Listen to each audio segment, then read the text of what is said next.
To world views में जैसे US ने पाकिस्तान और टर्की को चाइल्ड सोल्जर प्रिवेंशन एक्ट अर्थात सीएसपीए की सूची में डाल दिया। और सीएसपीए की सूची में उन्हीं देशों को डाला जाता है जो देश अपनी आर्मी में बच्चों को भर्ती करते हैं। और यहाँ पर आप यूएन का आर्टिकल देख पा रहे हो कि US aids Pakistan Turkey to list of countries implicated in use of child soldier. और इसी प्रकार आर्टिकल डॉन में दिया होगा। डॉन पाकिस्तान का एक न्यूज आउटलेट है, यहाँ पर उसने कहता है कि US aids Pakistan Turkey to child soldier recruiter list. तो आज की वीडियो में इसी विषय पर बात करेंगे और जानेंगे कि इस सूची में आने वाले देशों के ऊपर क्या प्रभाव पड़ता है। तो बने रहेगा वीडियो में आगे बढ़े उससे पहले निवेदन है कि यदि चैनल को सब्सक्राइब नहीं किया तो चैनल को सब्सक्राइब कर लीजिएगा। अब हम बात करें कि ये जो चाइल्ड सोल्जर प्रिवेंशन एक्ट है ये है क्या। तो देखिए, चाइल्ड सोल्जर प्रिवेंशन एक्ट आया था वर्ष 2010 में। इसने पहली अपनी जो रिपोर्ट जारी की थी वो की थी 2010 में। और ये रिपोर्ट जारी की जाती इस एक्ट के तहत अमेरिकी विदेश विभाग के द्वारा मानव तस्करी रिपोर्ट, इस विभाग की एक वार्षिक रिपोर्ट जारी की जाती है। और इसमें जब 2010 में पहली बार ये जो टीआईपी जारी की गई थी तो उसमें 6 देश ही मात्र शामिल थे। लेकिन आज के समय में इसमें वर्ष 2021 की हम बात करें तो इसमें कुल 15 देश हो चुके हैं। और ये 15 देश हैं अफ़गानिस्तान, बर्मा, कांगो लोकतांत्रिक गणराज्य है, ईरान, इराक, लीबिया, माली, नाइजीरिया, पाकिस्तान, टर्की, सोमालिया, दक्षिणी सूडान, सीरिया, वेनेजुएला और यमन। और इनमें जो ये 15 देश हैं, हालांकि ये लगातार लगभग इस सूची में हर वर्ष ही आते हैं, लेकिन पाकिस्तान और टर्की को पहली बार इस सूची में शामिल किया गया। और ये जो सूची जारी की जाती है ये की जाती है मानव तस्करी को रोकने के लिए कि विभिन्न देशों के द्वारा किस प्रकार के प्रयास मानव तस्करी को रोकने के लिए किए गए हैं। और टर्की नाटो ग्रुप का एक ऐसा पहला देश है जिसे इस सूची में डाला गया है।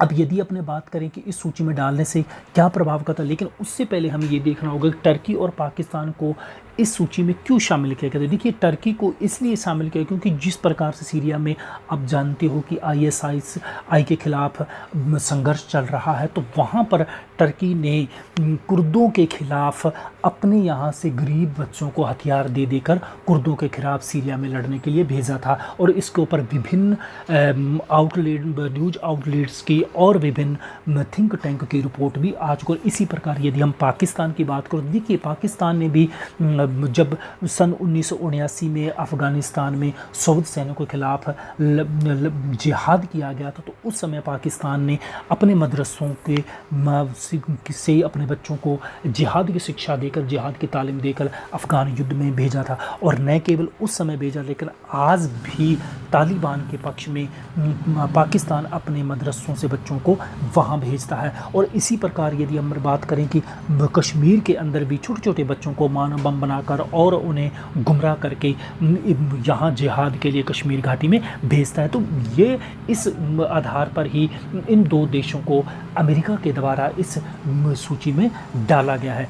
अब यदि हम बात करें कि इस सूची में डालने से क्या प्रभाव पड़ता है, देखिए कि इसका सबसे बड़ा प्रभाव तो ये पड़ता है कि इस सूची में जो भी शामिल हो जाते हैं, यानी कि सीएसपीए की सूची में जो भी आ जाता है देश, तो उनके यहाँ जैसे मिलिट्री ट्रेनिंग की हम बात करें कि जैसे अमेरिका में विभिन्न देशों के सैनिक मिलिट्री ट्रेनिंग के लिए जाते हैं या संयुक्त सैन्य अभ्यास करते हैं, हम उसकी बात करें। इसके अलावा जो एक मिलिट्री एड दी जाती है विभिन्न देशों को, क्योंकि पाकिस्तान को लंबे समय तक अमेरिका के द्वारा मिलिट्री एड दी जाती रही है। और ये तो जब 2017 के अंदर ट्रंप साहब शासन में सत्ता में आए थे तो तब उन्होंने ये ऐड बंद कर दी थी, जो कि अभी भी बंद है। लेकिन इसके अलावा जैसे हथियारों की खरीद है तो पाकिस्तान बहुत बड़े स्तर पर लगातार अमेरिका से भी हथियार खरीदता रहा है। इसके अलावा जो पीस कीपिंग ऑपरेशंस में विभिन्न इन देशों की सेनाएं जाती है, वहाँ पर ये अपनी सेवाएं नहीं दे सकती, तो इस प्रकार से इनके ऊपर ये प्रतिबंध रहते हैं। इसके अलावा यदि हम बात करें इन प्रतिबंधों की, तो जो ये लिस्ट जारी की गई, तो ये देखिए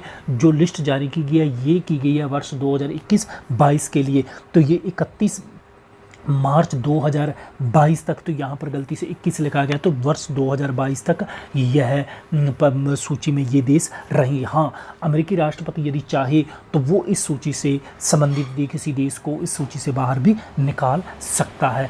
तो अब यहाँ पर यदि हम पाकिस्तान की देखिए प्रतिक्रिया की बात करें, देखिए पाकिस्तान के अंदर अब यह इस सूची में डालने पर कोई सीरियसली कोई बात नहीं कर रहा है या कोई डिस्कस नहीं कर रहा। वो यही सोच रहे हैं कि जिस प्रकार से हाल ही में इमरान खान के द्वारा चाइनीज न्यूज़ चैनल को अमेरिका के खिलाफ जिस प्रकार से बयानबाजी की गई, या इसके अलावा अपनी पार्लियामेंट के अंदर जिस प्रकार बढ़ चढ़ कर अमेरिका के खिलाफ भाषणबाजी की जा रही है, या यूँ कहिए कि मिलिट्री बेस देने से जिस प्रकार मना कर दिया, तो लोग ये वहाँ अमेरिका पाकिस्तान के ये कह रहे हैं कि अमेरिका बदला लेने के लिए इस प्रकार की कार्रवाई कर रहा है। लेकिन हाँ, ये कह सकते हैं कि जिस प्रकार खुल्लम खुल्ला इमरान खान अमेरिका के खिलाफ बयानबाजी कर रहे हैं और बढ़ चढ़ कर चाइना के पक्ष में खड़े हैं, तो उससे ये एक पहला संकेत है अमेरिका की तरफ से पाकिस्तान के लोग आने वाले समय इस प्रकार का और बड़े बड़े झटके पाकिस्तान को मिलना लाजमी है। तो ये था हमारा वीडियो पसंद है तो लाइक कीजिएगा, शेयर कीजिए, चैनल सब्सक्राइब नहीं है तो चैनल को सब्सक्राइब करना। मिलता हूँ इसी प्रकार वीडियो सुनने के लिए आपका बहुत बहुत धन्यवाद।